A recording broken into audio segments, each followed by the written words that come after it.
ఇది కేవలం సమాచారంగా మాత్రమే భావించండి. వైద్య నిపుణులను సంప్రదించండి. మనకి మామూలుగా కోలన్లో వచ్చేవి కూడా వారికోజ్ వెయిన్స్ అంటారా? ఓకే అండి. కాదండి వారికోజ్ అంటే swelling of the colon. Somebody mention to us that no that is a mega colon అంటాండి. Mega colon. It's not a varicose veins పరిధిలోకి రాదు. కోలన్లో కాదండి, కొంతమంది యూసోఫేజియల్ వెరిసిస్ అంటారు.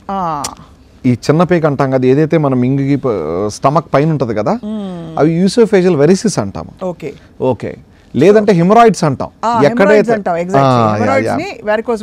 అదే కాదు, అది ఒక డిఫరెంట్ టెర్మినాలజీ. వారికోజ్ వెయిన్స్ అనేవి కాళ్ళలో వచ్చే సమస్యలనే చెప్తాం మనము. సైంటిఫిక్ గా చూసుకుంటే అది హిమరాయిడ్స్ అంటామండి. Right. And they don't come under the scope of vascular and it comes under a scope of surgical gastro కానీ general surgeons కానీ ట్రీట్ చేస్తారు వాటిని. Right sir. So then let's start with what is a varicose vein. Okay done. అంటే varicose veins అంటే ఇప్పుడు రెగ్యులర్గా మనందరికీ కాళ్ళ మీద రక్తనాళాలు కనిపిస్తూ ఉంటాయండి. ఇప్పుడు నాలాంటివి చూస్తుంటుంటే ఫ్యాట్ తక్కువ ఉన్నట్టే కనుక ఇట్స్ ఎ హెల్దీ వెయిన్. రెగ్యులర్గా కనిపించే ఒకటో రెండో రక్తనాళాలు అయితే వారికోజ్ వెయిన్స్ అన్నవండి. అది రెగ్యులర్గా మనకి కాళ్ళ మీద కనిపించే రక్తనాళాలకి బ్లూయిష్గా గ్రీన్గా ఉంటాయి. అవి కాకుండా మెలికలు తిరిగినట్టు అయితే కనుక ఎక్కువ శాతం డైలేటెడ్ అంటాం, అంటే ఉబ్బి మెలికలు తిరిగి ఓకే ఉండాల్సిన దానికంటే ఎక్కువగా కాళ్ళ మీద కనిపిస్తే కనుక దాన్ని మనం వారికోజ్ వెయిన్స్ అని అనుకోవాలి. రెగ్యులర్గా ఇప్పుడు నా కాళ్ళు చూసినట్టు ఒకటి రెండు కనిపిస్తూ ఉంటాయి హెల్దీగా, ఫ్యాట్ తక్కువ ఉన్న వాళ్ళందరికీ ఒకటి రెండు రక్తనాళాలు కనిపిస్తూ ఉంటాయి. అది నెవర్ బీ అనే వారికోజ్ వెయిన్స్. అదొకటి. ఇంకొకటి ఈ ఉన్నాయని తెలుసుకోవాలంటే ఒకటి ఉండాల్సిన దానికంటే ఎక్కువ ఉంటాం. ఇంకోటి యూ కెన్ కంపేర్ ఏంటంటే ఒక కాలుకి ఇంకొక కాలుకి కంపేర్ చేసుకుంటే మీరే చూసుకోవచ్చు మనకి ఎక్స్ట్రా ఉన్నాయా, రక్తనాళాలు ఎక్కువగా కనిపిస్తే మెలికలు తిరిగి ఉన్నాయా, లేదంటే రెండు కాళ్ళు ఒకేలాగా ఉన్నాయా అని. అదొకటి. ఇంకొకటి చాలామంది చూసినట్టే ప్రెగ్నెన్సీ తర్వాత చాలామందికి ఆ early stage of varicose veins, ఇప్పుడు మనం క్లినికల్గా చూస్తే varicose veins C1, C2, C3, C4, C5, C6 అంటామండి. ఇన్ని రకాల స్టేజెస్ ఉన్నాయి. ఇందులో C1 డిసీజ్ అంటాం, అంటే 3 mm కంటే తక్కువ ఉంటాయి. ఆ వెయిన్స్ అనేవి మెజారిటీ ఆఫ్ ద ఫిమేల్స్లో ప్రెగ్నెన్సీ తర్వాత కనిపిస్తూ ఉంటాయి. చూసుకున్నట్టు తొడ మీద కానీ కాలు మీద కానీ అక్కడ. దాని గురించి పెద్దగా మనం వారికోజ్ వెయిన్స్ ఉన్నాయి ఏదో అయిపోద్దని చెప్పి భయపడాల్సిన పని లేదు. అదొకటి. ఓకే, రెగ్యులర్గా ఉండాల్సిన వెయిన్స్ కంటే కూడా ఎక్కువగా మెలికలు తిరిగి కాళ్ళ మీద ఉండాల్సిన దానికి ఎక్కువగా కనిపించి దానివల్ల ఇబ్బంది పడుతుంటే కనుక మనం దాని గురించి ఆలోచించాలి. ఇదేదో పెద్ద ప్రాబ్లం వచ్చింది, మనం చూపించుకోవాలని చెప్పని. దీనికి సిమ్టమ్స్ ఎలా ఉంటాయి అంటే ఇప్పుడు ఆల్రెడీ ఉన్న వాళ్ళకి మనకి యూజువల్గా వారికోజ్ వెయిన్ మేము ఈ మధ్య కాలంలో చాలా రెగ్యులర్గా చూస్తుంది ఏంటంటే ఈ అవేర్నెస్ ఎక్కువైపోయి టీవీల్లో కానీ జనాల్లో చూసి వారికోజ్ వెయిన్స్ అని.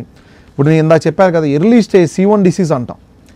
అక్కడ ఉన్నప్పుడు ఆ చిన్నగా తొడ మీద చిన్నగా ఉన్నా సరే నాకు నొప్పులు వచ్చేస్తున్నాయి డాక్టర్ గారిని వస్తారు. చూస్తే నొప్పులు వారికోజ్ వెయిన్స్ వల్ల కాదు, వాళ్ళకి మోకాళ్ళ నొప్పుల వల్ల లేకపోతే ఇంకేదైనా న్యూరలాజికల్ పెయిన్స్ వల్ల వస్తారు. అవును. ఓకే, వాళ్ళకి టైం తీసుకొని అవగాహన చెప్పి వాళ్ళకి చెప్పి మీకేం అవసరం లేదమ్మా, స్కాన్ కూడా అవసరం లేదని పంపించే రోజులు ఉన్నాయి చాలా. ఓకే, అది అందుకే మనకి కాళ్ళ మీద ఎక్కడన్నా చిన్నగా కనిపిస్తే కంగారు పడాల్సిన పని లేదు. ఓకే, ఇప్పుడు నేను చెప్పిన సిమ్టమ్స్ ఉంటే మాత్రం ఒకసారి రావాలి. అంటే ఏంటంటే ఒకటి, వారికోజ్ వెయిన్స్ ఉన్నవాళ్ళు ఏమవుతుందండి, రక్తం మనం పాదం కానీ తొడభాగం కానీ కింద నుండే రక్త సరఫరా పైకి తీసుకెళ్తాయి ఆ రక్తనాళాల్లో. అది కూడా చర్మం కింద ఉండే రక్తనాళాలు సూపర్ఫిషియల్ వెయిన్స్ అంటే. ఇందులో 2 రకాలు ఉంటాయి వెయిన్స్లో, గుండెకి తీసుకెళ్లే రక్తనాళాలు. ఒకటి చర్మం కింద ఉండే రక్తనాళాలు సూపర్ఫిషియల్ అంటాము, కండరాల లోపల ఉండే రక్తనాళాలు డీప్ వెయిన్స్ అంటాం. ఈ సూపర్ఫిషియల్గా ఉండే రక్తనాళాలే రక్తం కింద నుంచి పైకి వెళ్ళక, అంటే మడిం భాగం నుంచి కాలు భాగం నుంచి పైకి వెళ్ళకుండా రివర్స్ బ్లడ్ లీక్ అవుతాయని ఈ వారికోజ్ వెయిన్స్ అనేవి వస్తాయి. బ్లడ్ పైకి వెళ్ళకుండా రివర్స్ లీక్ అవుట్ అవుతుందని, దీనివల్లే వారికోజ్ వెయిన్స్ వస్తాయి. ఇలా బ్లడ్ అక్కడ ఉండిపోవటం వల్ల ఏమవుతుందండి, ఒకటి పిక్క భాగంలో కానీ హెవీనెస్ అంట, కాలు ఏదో బరువు చేసినట్టు ఉంటాం, ఎక్కువసేపు నుంచుంటే. ఇనీషియల్గా మార్నింగ్ లేచిన వెంటనే ఎటువంటి పెయిన్స్ ఉండవండి పాదాల్లో కానీ కాల్లో కానీ పిక్క భాగంలో కానీ. ఒక 4-5 గంటలు నుంచుంటే కనుక హెవీనెస్ కానీ బరువు చేసినట్టు ఉంటాం కానీ, ఒక రకమైన నొప్పి ఉంటాం కానీ కాఫ్లో, కాలుకి భారంగా ఉంటాం కానీ, ఇవి వారికోజ్ వెయిన్ సిమ్టమ్స్. ఇంకొకటి ఏంటి, రాత్రిపూట పడుకున్నప్పుడు క్రాంప్స్ అనేవి వస్తాయి, పిక్కలు పట్టుపోవటం అంటాం కదా, ఇవి హెవీనెస్ బరువుగా ఉంటాం. ఓకే, లేకపోతే పిక్క భాగంలో నొప్పిగా ఉంటాం, కొంచెం ఎక్కువసేపు నుంచుంటే 4-5 గంటలు, లేదా రాత్రిపూట క్రాంప్స్ రావడం అనేది initial stage of varicose vein symptoms.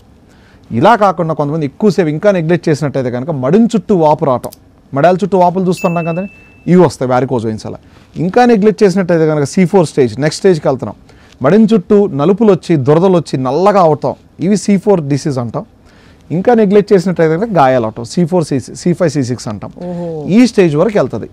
Initial స్టేజెస్లో కనుక ఒక్కసారి మీకు డౌట్ ఉన్నట్టయితే ఏదైతే సిమ్టమ్స్ నేను చెప్పానో, పిక్కలు నొప్పిగా ఉంటాం, పిక్కలు పట్టుకుపోవటం, లేకపోతే పిక్కలు బరువుగా ఉంటాం, 4-5 గంటల నుంచుంటే మడిని చుట్టూ వాపులు ఉన్నాయంటే కనుక డాక్టర్ని కలిసినట్టయితే కనుక ఈ ఇనీషియల్ స్టేజెస్లో కనుక మనం చూసినట్టయితే మెడికల్ మేనేజ్మెంట్తో సరిపోతుంది, ఎటువంటి ప్రాబ్లం లేకుండా.